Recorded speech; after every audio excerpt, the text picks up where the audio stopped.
여러분 안녕하세요. 부동산 부투칠성 김하인쌤입니다. 자, 공인중개사 민법 기초문제 풀이 좀비 민법 강의를 시작하겠습니다. 아직 저희 구독자가 아닌 분은 구독 버튼을 꾹 눌러주시면 보다 더 좋은 강의로 보답하겠습니다. 자, 이 시간 좀비 민법 제24강은 지상권에 관해서 공부하겠습니다.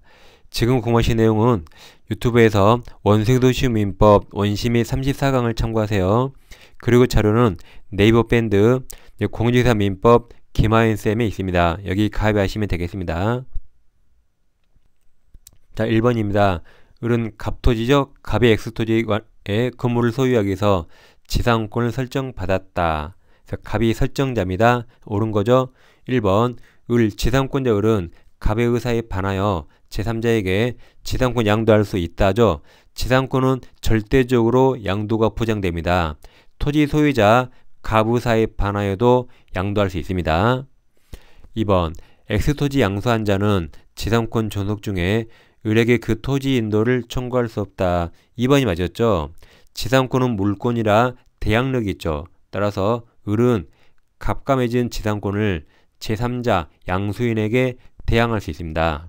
따라서 양수한 자는 인도 청구할 수 없는 거죠. 그래서 2번이 정답입니다.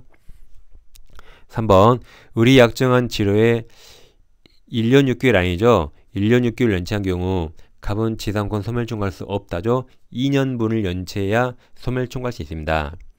4번 존속기간 만료로 지상권이 소멸한 경우 건물이 현존하면 을은 계약갱신을 청구할 수 있다죠. 5번 지상권 존속기간을 정하지 않은 경우 갑은 언제든지 다 틀렸죠. 기간을 정하지 않으면 최단 기간으로 되는 거죠. 정답이 2번입니다. 자, 2번 문제입니다. 지상권 설명 틀린 겁니다. 1번 지로 지급은 지상권 성립 요건이 아니죠. 무상도 가능합니다. 2번 지상권은 본권이죠. 권원이 있습니다. 그래서 지상권에 의해서 토지에 부속된 공작물은 토지에 부합하지 않습니다. 3번 지상권자는 토지 소유자 의사에 반하여 지상권을 타인에게 양도할 수 있다죠. 지상권은 절대적으로 양도가 보장됩니다. 정답이 3번입니다. 4번 구분지상권 나오면 수목 X, 수목이 있는가 보세요. 수목이 없죠. 그래서 맞았습니다. 구분지상권은 건물 기타 공작물 소유를 위해서 설정할 수 있죠. 5번입니다. 저당권 설정자가 담보가치 하락을 막기 위해서 저당권자에게 지상권을 설정해 준 경우 일단 피담보채권이 소멸하면 그럼 일단 저당권이 소멸하죠. 그리고 그 지상권도 따라서 소멸합니다. 정답이 3번입니다. 자, 3번 보겠습니다. 지상권에 관한 설명 틀린 거죠. 1번 지상권 설정 계약 당시 건물 기타 공작물이 없더라도 지상권은 유효하게 성립할 수 있죠. 이제 새롭게 지으면 되는 거죠. 2번 지상권자는 토지 소유자 의사에 반하여도 자유롭게 타인에게 지상권을 절대적 양도할 수 있습니다. 3번 지상권가는 상하 범위를 정하여 공작물을 소유하기 위한 지상권 목적으로 할 수 있다. 이게 구분지상권이고 수목이 없죠? 수목 없으면 맞습니다.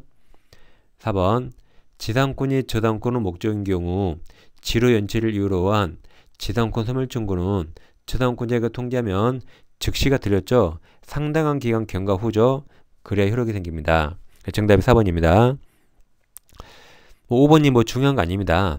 5번은 볼 필요 없습니다. 그냥 보지 마세요. 보지 않습니다. 정답은 4번입니다. 그러니까 모든 기출 지문이 중요한 거 아니죠. 뭐 10년에 한 번 나온 거 볼 필요 없습니다. 4번까지만 보세요. 다음 4번 문제입니다. 자, 을소유 토지죠. 을소유 토지에 설정된 갑의 지상권입니다. 이제 틀린 거죠. 1번 갑 지상권자 갑은 그가 을토지에 신축한 X건물 소유권을 유보하여 유보가 남겨두고 지상권을 양도할 수 있습니다.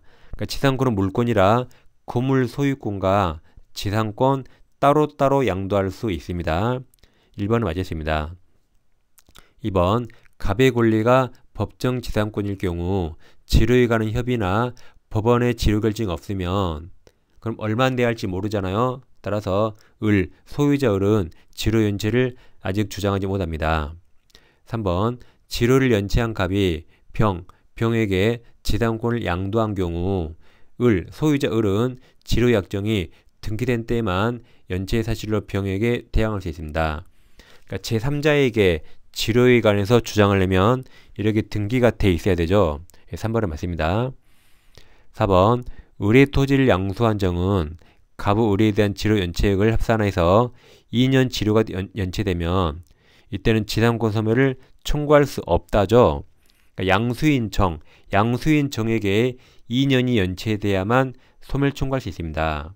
갑과 을 간의 채권 채무라 그 합산해서 소멸 청구할 수 없습니다. 정답이 4번입니다. 5번 갑이 무에게 지상권을 목적으로 하는 저당권을 설정한 경우 지료 연체를 원인으로 하는 을의 지상권 소멸 청구는 저당권자에게 통지한 후 상당기간 맞았죠? 아까 즉시 틀립니다. 상당기간 경과함으로써 효력이 생깁니다. 정답이 4번입니다. 자, 5번 보겠습니다. 지상권에 관한 설명으로 옳은 것을 모두 고른 것 그랬죠. 그럼 기억에서 지료 지급은 지상권 성립 요소이다. 이 틀렸죠. 무상도 가능하죠. 그럼 박스형 문제가 나오면 밑에 선택지랑 같이 보세요. 기억이 틀렸잖아요.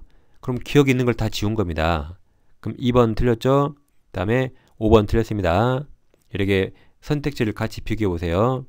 다음 니은 기간 만료로 지상권이 소멸하면 지상권자는 갱신 청구 행사할 수 있죠. 그래서 지상물 매수 청구 할 수 있죠. 그래서 니은은 맞았습니다. 그럼 니은이 없는 걸 지워야겠죠. 그래서 4번이 날아갑니다. 그럼 1번, 3번에 니은이 있으니까 디귿 볼 필요 없죠. 리을만 보면 되죠. 그럼 리을 보세요. 채권 담보를 위해서 토지의 저당권과 함께 무상이죠. 무상의 담보 지상권을 취득한 채권자는 특별한 사정이 없는 한 제3자가 토지를 불법 점유하더라도 임료상당 손해배상을 청구할 수 없습니다. 어차피 무상이니까 애초에 임료이익이 나올 수 없죠.